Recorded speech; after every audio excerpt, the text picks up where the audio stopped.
Be well and doing great. Great morning to you all. We start a new week. Looks like the US government, finally getting ready to reopen. I think they grounded, like the FAA grounded airport controllers for private jets. So then all of a sudden the lawmakers are like, oh, no, this is no way. This is not good. We have to open the government. And true enough, it seems that, yeah, I'm just, listen, first of all, really excited to be here with you all and looking forward to this week. Right now, except for micro strategy or strategy. I mean, do you call him Prince or do you call him the artist formerly known as Prince? I like strategy, micro strategy. Anyway, short on MicroStrategy. Everything else completely flat right now. CTM is just out of the markets. It is a big week. We have to look at some. I just got an update on CTA sellers in all markets. Flat tape, down tape, and up tape, and in a down tape, a tremendous amount over the next month of selling. However, we are entering a period of time where it's time for the seasonalities to kick in, and it's time for what is known as the Santa Claus rally. And that's why the title here is, I was going to put it like this is the Bulls. I did put it, the Bulls need to prove themselves. And true enough, what a major signal if right here at this moment, government reopening, which means that when the government reopens, TGA at almost $1 trillion, that's going to be pumped back into the economy. So liquidity, instead of being pulled, and why it was pulled throughout, Bitcoin underwhelming. We'll talk about that in this episode here today. But let me just jump back over here and just pull up the seasonalities to begin with, and why we had this headwind, the TGA sucking liquidity out of the market for a minute there, putting a lot of pressure out on the SOFR overnight repo rate, people getting concerned, and equity markets held up tremendously during this particular period. And right now we're going to be seeing the tide change a little bit, and we're seeing in December, just a few weeks away, the end of QT. That's great. Fed's balance sheet expectations are it's going to be expanding, moving upwards. TGA is going to be pushing liquidity into the market. And then we have the seasonalities. I know I said the CTAs are going to be against the bulls here, but the corporate buybacks as we enter earnings seasons are about to end. So no. Oh, wait, I don't know about that actually. I, if this was the case, and you could get one of those, put in a bid here to get a nice fill, I would do it. I don't 50-50 could be, and only because of the November holiday and whatnot. But I think that I don't know. I would say 50-50 is a decent poly market odds. I would put it for December. I would put it up towards 90%, 90, 92, 93%. Um, and by the way, I guess, by the way, so sorry about that, but whatever. I'm excited to be here with y'all, even though we are sidelined, just painting the picture and trying to get our expectations for what's in store and what's ahead. No, tremendous so far, but last week was major pressure. And we saw since Powell saying December meeting is up in the air. It depends on the job market. Guess what? Government does reopen. It's possible on Thursday we get our first data regarding the jobs market. We have unemployment claims set for Thursday if the US government is able to reopen, and assuming everything falls into place. That's not such a big deal. What's going to be a big deal is obviously going to be the week before Powell and the FOMC meet, and you're going to see a bunch of job data this week. That's what's going to set the tone. But Powell was able to go ahead and have the markets come in for a sincere correction. Bears definitely had their opportunity. They weren't able to get the technical breakdown on Friday. Someone's not agreeing. This was the FOMC on Wednesday, October 29th, and Powell changed the market dynamics. He said, listen, the December meeting is a live meeting. I'm not sure whether or not we're going to cut 25 basis points or not, and it depends on the jobs data. If the jobs data comes in strong, we had a taste last week of jobs coming, 42,000 jobs added in the private sector. And since then, the markets have definitely, well, I mean, is this a correction for ants? But it's a correction nevertheless. NASDAQ coming off 5%. This green line that we have over here so far remains unbroken. That's our first technical breakdown, if it is. Now, other people out there calling exhaustion gap, saying that was the top, Peter Brandt. That's market wizard, Peter Brandt.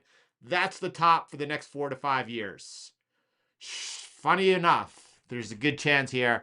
Markets reopening, U.S. government reopening, liquidity about to take a turn.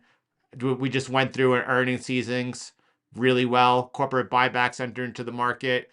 It looks like that, you know what?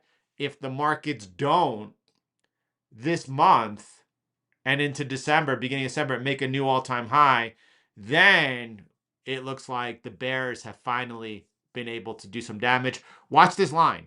If our positioning is flat, we're completely flat, except for strategy, holding an open short trade, roughly 10% into profit. Everything else is flat. What a way to be positioned. Because right now, again, expectations is everything is set up here for markets to rally, probably even squeeze some bears up.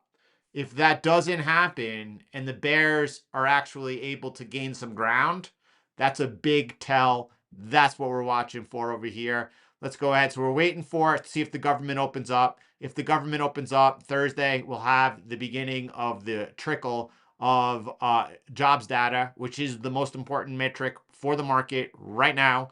That's the only thing that could take the 25 basis point cut, which currently is priced in right now at 65% chance, 63% chance of happening. That doesn't matter until we get to the first week of December. Once we have the jobs data, we'll know whether or not the Fed is cutting or they're just on pause. Regardless of what they do, and by the way, that's pretty bullish if the job market does wind up stabilizing with a projected GDP right now of 4%, and you start seeing a stabilization in the job market, you think people are going to get bearish that the Fed's not cutting? Or are they going to think, well, you know what? This thing might turn around and we might see re-acceleration. In the past, every time the market was looking for a cut throughout 2025 and the Fed didn't deliver, markets went up and continued to hit new all-time highs. Bitcoin was able to so far hold the weekly 50 EMA. If you saw our session, the work that we did together Friday, just taking a genuine look at it, it's not, I mean, listen, below the 50 EMA, for sure, like there's bearish pressure out there, especially when all of these YouTubers are telling you that you're into a bear market in 2026, that there might be one more high on Bitcoin, or we might have seen it, and that's it. The like 4-year cycle is behavior underneath the 50 EMA. That's going to put a lot of, let's say, well, bearish spin on things. But I don't. Do you think institutional investors are looking at Bitcoin's 50 EMA? I don't. Even still, let's see if we get to hold over here. Would love this week if we were able to take out the high. Let's just take a look at what's going on from just a TA perspective over here. And we could see, so that was a bad call I made over here, right around just below, right around 105. I thought that was going to be a liquidity grab and the bottom. Turns out it wasn't. And now we have over here just a simple trend line break. That would be our first repair out of it. Let's hope we get it. We're still under pressure. You can see we're backfilling right into resistance right now. You can see that also taking place on Ethereum. Ethereum has been able to go ahead and, you know, so far breakdown. We're coming into a retest. And same thing. This is just the first wicks down over here. Ethereum needs to also put in a repair, which will be above that what was support. And Ethereum's going to be trading right around just below 4,000, 3,900 in order for us to get out of this bearish attack. And you can see over here, this would be a resumption down because we're in a downtrend in the near term. Swing traders, we're in a downtrend. We've broken important support. We're bouncing. This is a it's not, I don't know if it's a bear flag or if it's a ascending wedge. Either way, if you break that trend line, that's a bearish continuation. And if that's happening, I think we're coming back test right around 3,100 if that were to happen.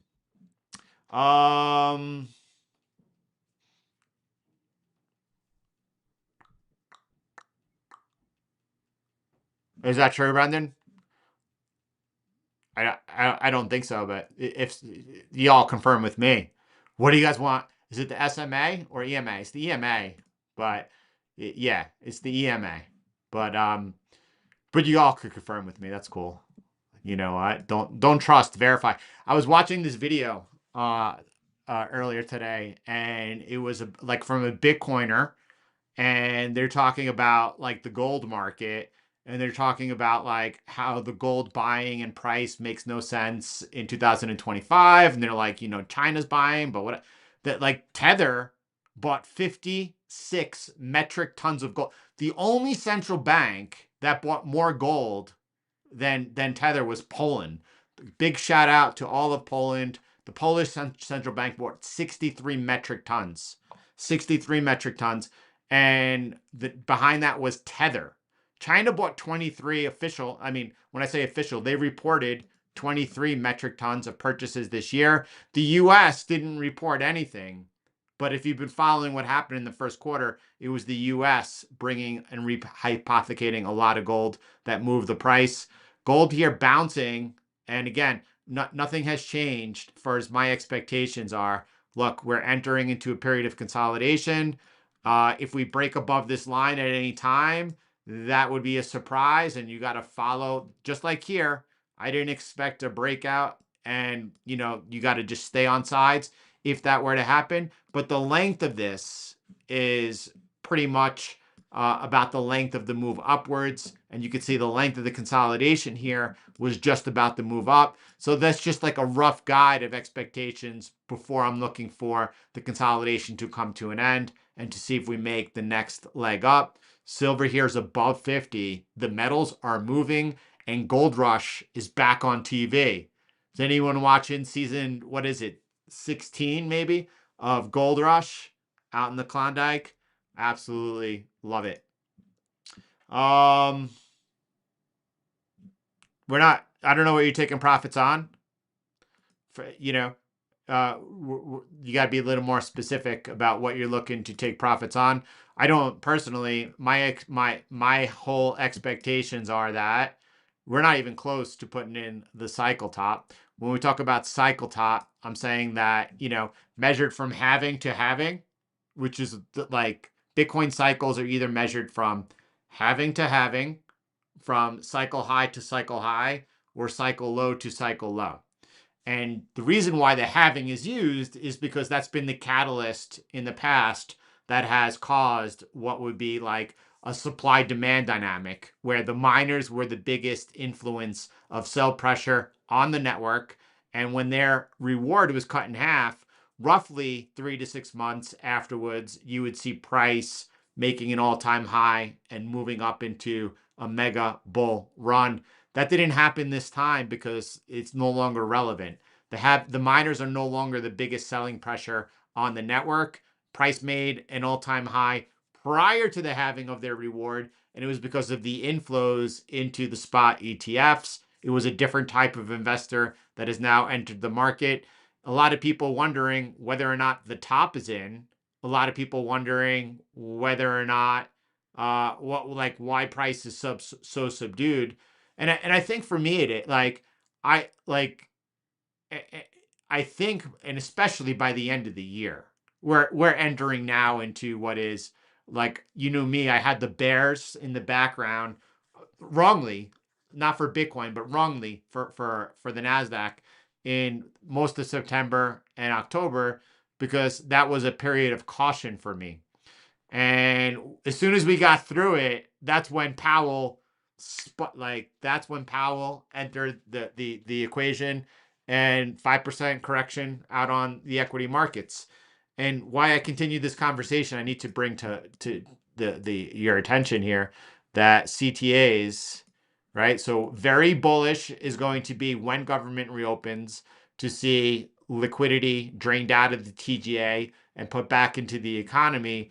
I want to just talk about the CTA sellers, because a significant amount over here. Forget over the next week, right? Or on a flat tape, 13 billion, in an up tape, 5 billion, and in a down tape, 50 billion, which is some size.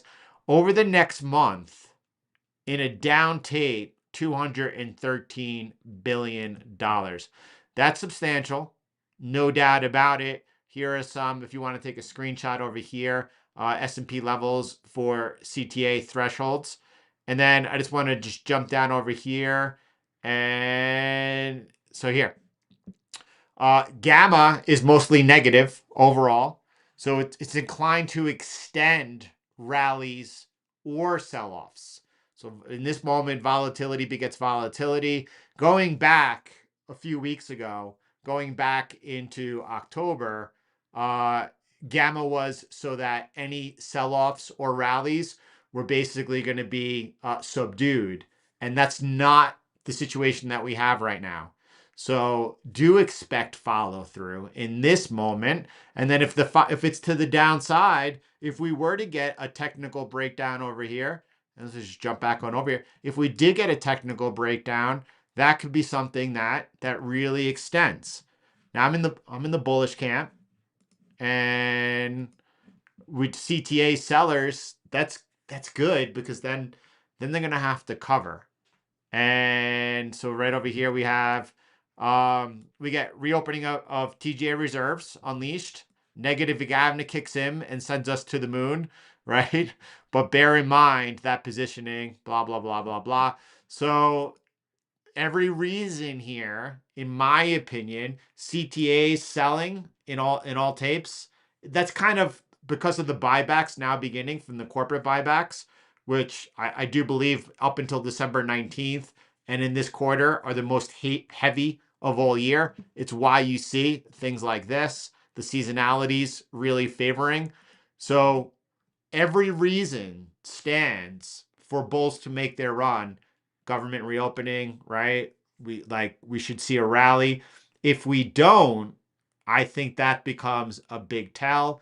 If we break this line, that's when I personally would be looking to attack pretty hard on the downside.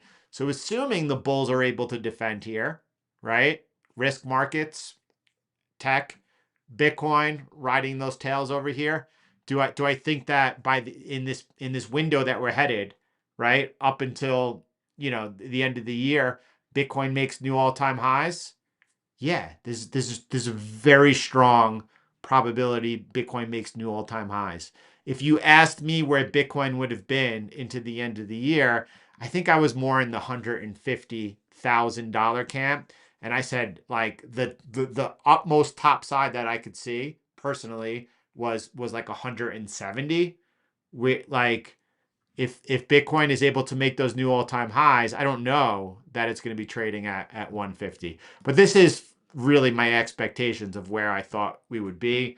We're under, and all I could say is the only thing that I was clear about is that outside of an adoption event, we were not going to have any euphoria at all. I think a lot of people had expectations of I want to say everyone had expectations of euphoria. For sure, a lot of people did. There were some more balanced people, I presume, out there. But I think that has affected the psyche of the retail investor. But this cycle is not about retail anymore. So The danger here is, again, that retail gets left behind. If people are exiting Bitcoin here because of 4-year cycle window, because of your favorite follow said bear market in 2026, and that's not what happens. And we do see reacceleration, and we see some momentum gain here. That's the worry. That's the concern. You'll find out it's the concern later when you get left behind, but that is the concern, and like follow those with the history of being right. Listen, very early on calling the Bitcoin bull market breakout. Unfortunately, the earliest I know of calling that first technical breakdown in 2021, 53,000. And look, it was just, you don't know when the bear market is going to come. It was just a question of calling breakdowns and de-risk levels.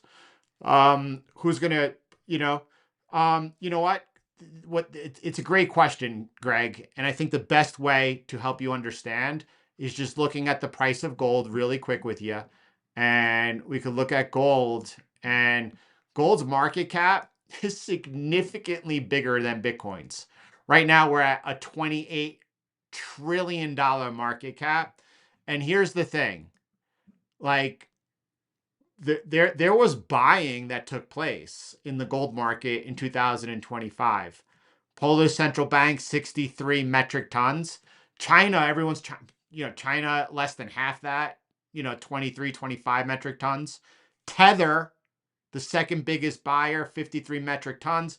But here's the thing, that like no one was like stepping in and buying it, except that the people that are holding it were not selling.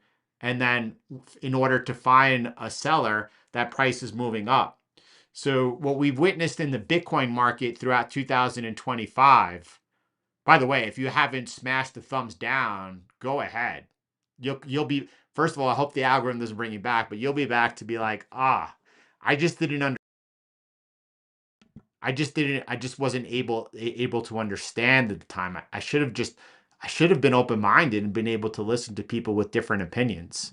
But like, if we've seen over the past 18 months a massive amount of distribution happening on Bitcoin, and we've seen a massive amount of corn sold by long-term hodlers.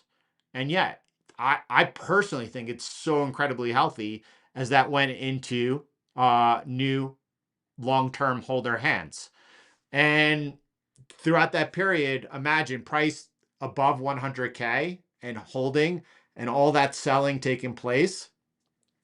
And it makes sense that price is what it is. But you're asking what could cause price to move here to, yeah, and I think everyone's clear. I didn't say price is going to be 150,000. What I said was I thought back over here in July that price into the end of the year would be around $150,000. Do you see how like that works? We often think that we hear something, but that's not what was said. I did not say by any means that price is going to be in the year 150,000. I said back over here that was my rough chicken scratch estimate of where I would expect price to be. And yeah, could it be? You're asking how could price rise that much in just 6 weeks? How could it rise 50? And again, I'm just going to bring your attention to the gold market, and you could see not a $2 trillion market, at the time here, a $30 trillion market rising by way more than 50% in throughout the year, right? So, well, hold on a second. That's not 50%. It's close to it, though. Let's go over here. From January.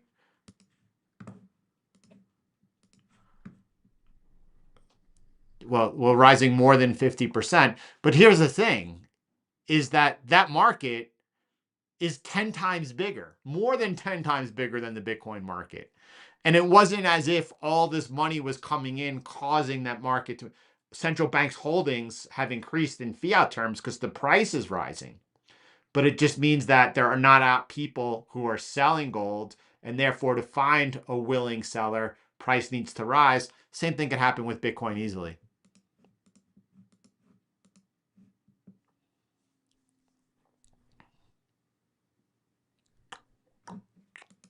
Beautiful morning. Yeah, and same thing over here, by the way. Let me just point out one other thing for because it's a great question. Otherwise, I wouldn't be entertaining it. You could look over here in November 2021, and you saw Bitcoin's market cap rise by almost 100% in 6 weeks. No, it's a 50% move up. Sorry about that. So we have a 50% move up in 45 days, and it was because the Trump administration, which was perceived to be more favorable towards Bitcoin and crypto, won the election. It wasn't as if, and if you look at the flows, we could look at the ETF flows at that particular moment. Let's see how much money came into the market just to get an idea. So let me just jump over. This is Ethereum, but I'll jump right over to Bitcoin. We'll take a look together. Survey says.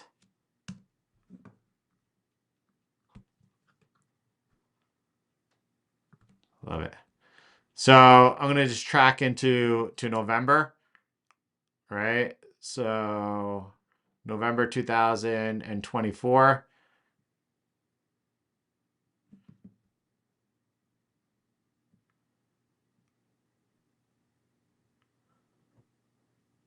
Sorry, what's the difference? This is broken down over here to where exactly what ETF this is coming to. Is that what we're looking at over here? So we have November, we have 24,000, and then Bitcoin moves up 50%, and you see 36,000. I mean, for sure, there were funds, and this is just roughly the spot ETFs is roughly 20%, 25% of the Bitcoin over market. It just illustrates, I believe, the idea. So for sure, you saw a flow of funds coming in. But more importantly, I think it just I think I was the one earlier in the year who's like, there's no way we're going to see Bitcoin go euphoric because look at the size of the market. And now I'm taking the other side of that conversation. And I'm saying to you, well, listen, anyway, here we are.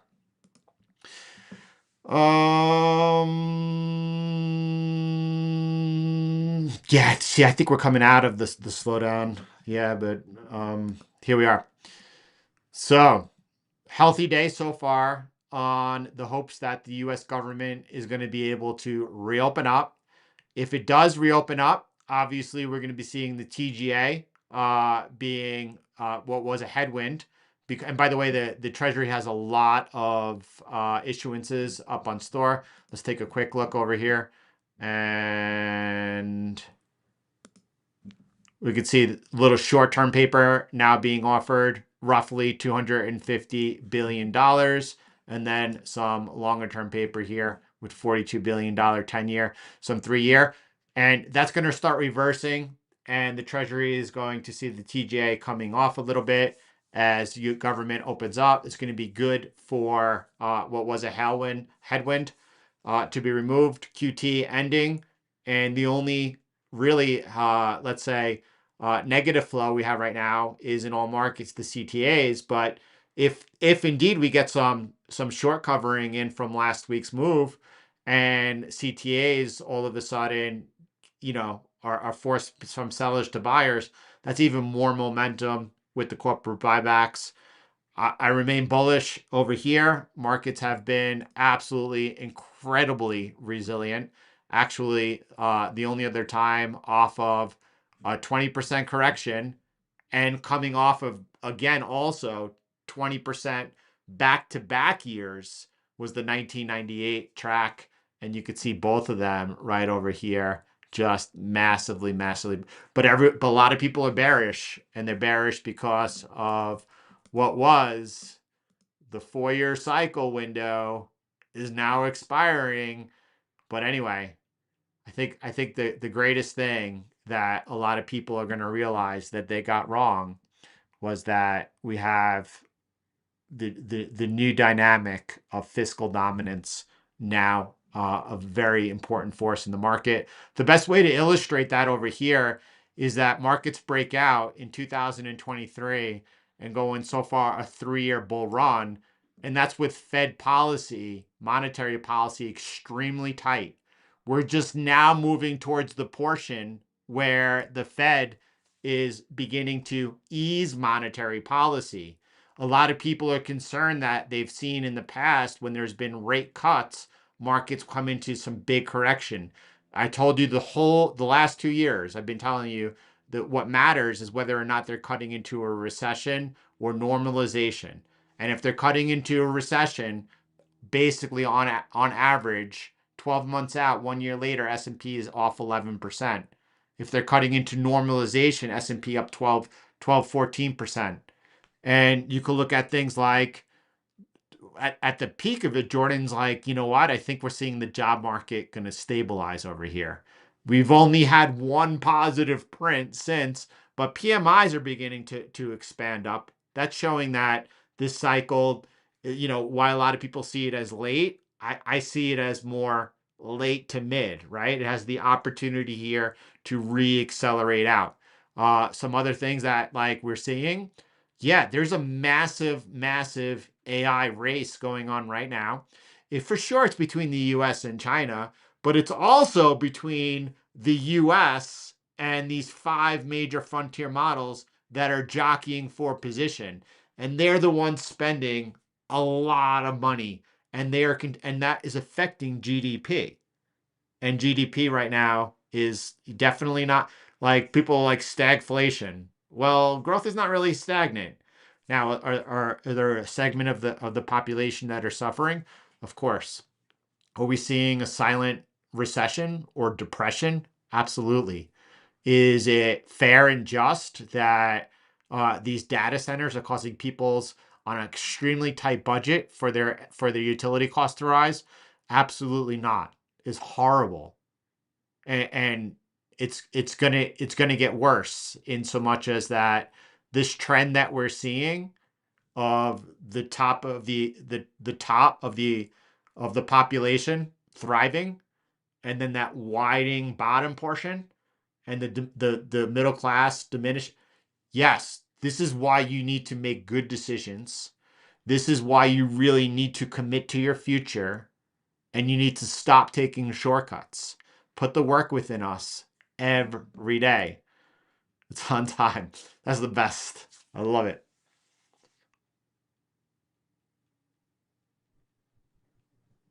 Yeah, it would be a surprise, right? We say outside of an adoption event.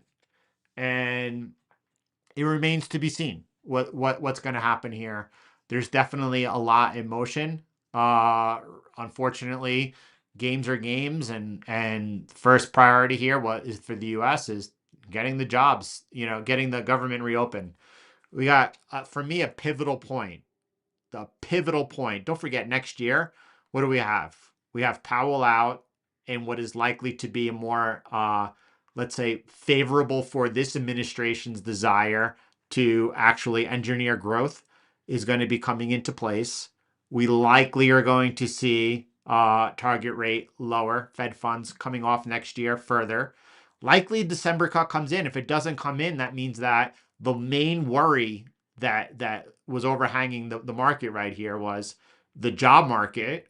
And if that's continuing to hang in over there, and the Fed doesn't cut, I I don't know how the market reacts. It seems like the market wants that cut really, really bad to me. But for me, if the Fed doesn't cut, that's a good thing. That means that there's no need for it. They're not being forced to it. And don't forget, we're looking at a situation. Someone thinks that we need the cut. I don't think so. Um, what the problem here is that what you're trying to maneuver is that if indeed Jordan's right and we see a reacceleration in 2026, what that means is that, yeah, that's going to put more pressure out there on inflation. Now it's going to be hidden from you. Why? because the way that they are, the way that they model and weight CPI, housing and shelter has a really high weighting. And if we continue to see housing market becoming more active, but there's a lot more sellers than buyers, which mean that the buyers have to come down to meet the sellers. It's a competitive market. You're going to begin to see that disinflation in the housing market show. That's giving cover for the utilities that will be rising. That's giving cover for prices that are rising for things like health insurance, food, and so on and so forth. So they might be claiming victory, and at the same time, that whole silent depression might actually be growing. And by the way, it's a little concern for me. So let's take a look at it. And we can see over here that as per true inflation, we continue to see the highest print in a year currently happening right now. That's with oil under $60 a barrel. Think about that for a second. And that's concerning. And if we do see at any point in time oil begin to go bid, it's going to put a lot of further pressure out there. Again, my concern is much further down the line. My concern is when this growth that I'm looking for, then that begins stalling out, and it's stalling out with higher inflation. The Fed would be forced to go from easing sharper, quicker cycles once they begin to look towards tightening. That I'm really concerned. I'm just not concerned right now when I look at the macro. One other thing that I really wanted to mention, and it's escaping me right now, and I'm missing it, so I can't say it. But here we are, and we're in a holding zone today. Like right now, when we look at our positioning, we are completely flat across the board, except for strategy, which is currently holding a short position. And we'll see what happens. We're just gonna, take it like that. There's no need to be in a rush to do anything. What you want to be in a rush to do is learn what you need to do so that the world is going to be radically different in not too long from now. In like a snap of a finger, 5 years from now, the world is going to be radically different. And the way that I see it going is you need to be really smart right now, and I want to help you. What is BMR doing? What's going on with Tom Lee? What's going on with Tom? Is he getting back on the bid or what? Let's take a look over here.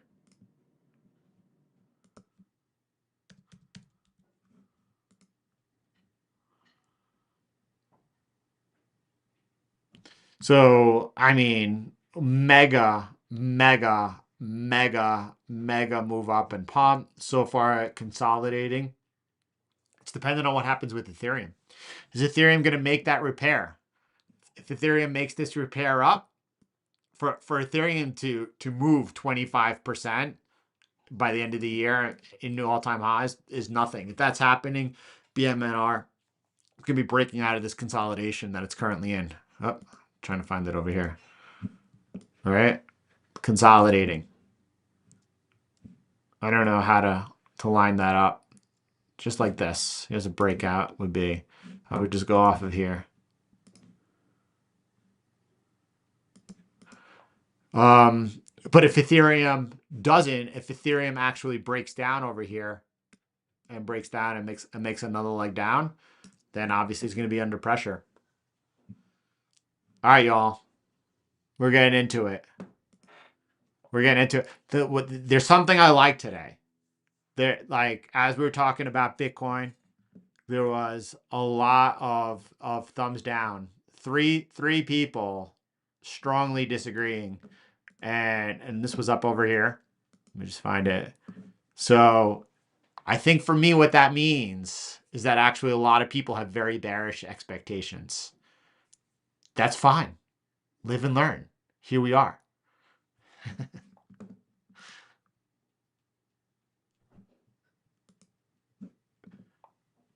Greg, the way that most people in CTM go about it is that they have a couple of different strategies. And one strategy that's considered core foundational strategy is having that Bitcoin position. And whether or not that's expressed through someone holding Bitcoin in cold storage with multi-sig and different geographic locations, making sure that they're doing the best, or if they are today using something like building that position out into spot ETFs, right? And whatever, there's no right or wrong, however you wish to express it and do it. But there's that core Bitcoin position that people should hold. And then there's the trading positions where people utilize CTMX V2, soon to be V4, and they're using that to accumulate either more Bitcoin for income, to grow more fiat. So as far as like trading, like we got on the sidelines Bitcoin bull runs over at 113,000 and just waiting for momentum to either come back into the market, which it eventually will. Is that with price much lower or back where we exited? That remains to be seen. We don't know, right? Or if you're trading in and out, then you're using these templates. But as far as like selling Bitcoin, like let's say that you hold an IBIT position and you like, are you expecting that we're about to enter into something like the peak of the market and then enter into, in the past, we've had bear markets that have lasted each time 12 months, ranging from 85, 84, 76% drawdowns. And if you think that we're about to enter into a period where Bitcoin is going to be in a bear market with a substantial drawdown, then yes, I personally don't see it that way at all. I think that this market has matured. And I think that there's a new, you could see it. The white line is Bitcoin. The line behind it is a fractal of Amazon.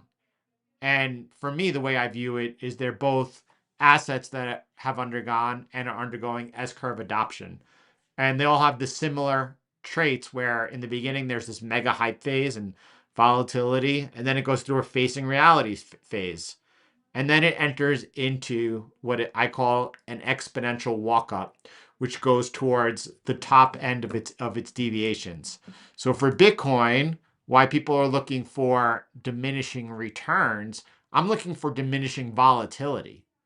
That the bear markets will no longer be of the magnitude they have been in the past, and as well as you're not going to see that like that euphoric price behavior to the upside, but you are seeing a different nature, and you could see how closely they resemble each other for this long period, for 3 years, how closely they've resembled each other, and they resemble each other the whole way back also.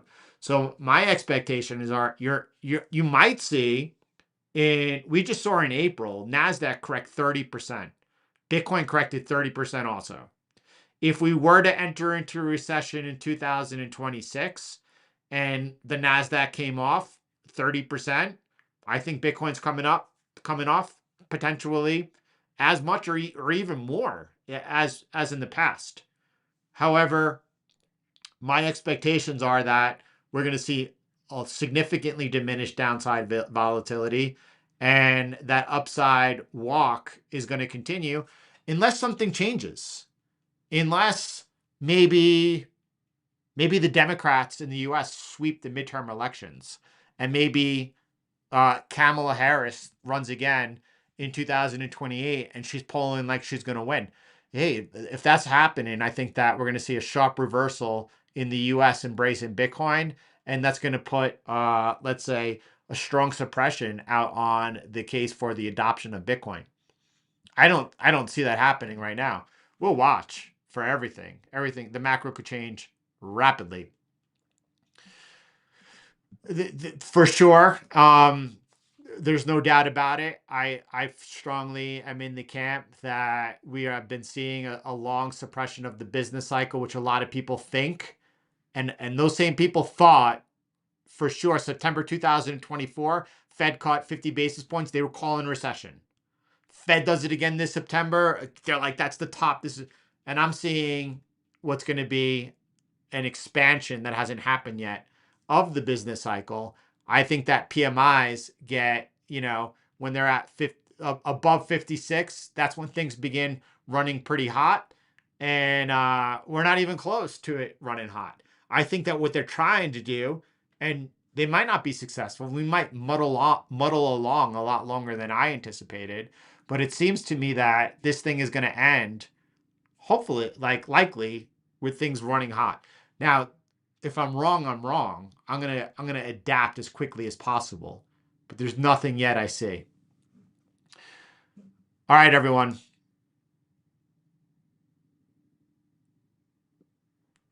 I'll see you all tomorrow. Have a beautiful day, everyone. But guys, please, everyone here, like out on the replay today, please, any thoughts that you want to take a look at tomorrow, include them in the comments so I could take them up and we can continue our work. Have a beautiful day, everyone. God bless you.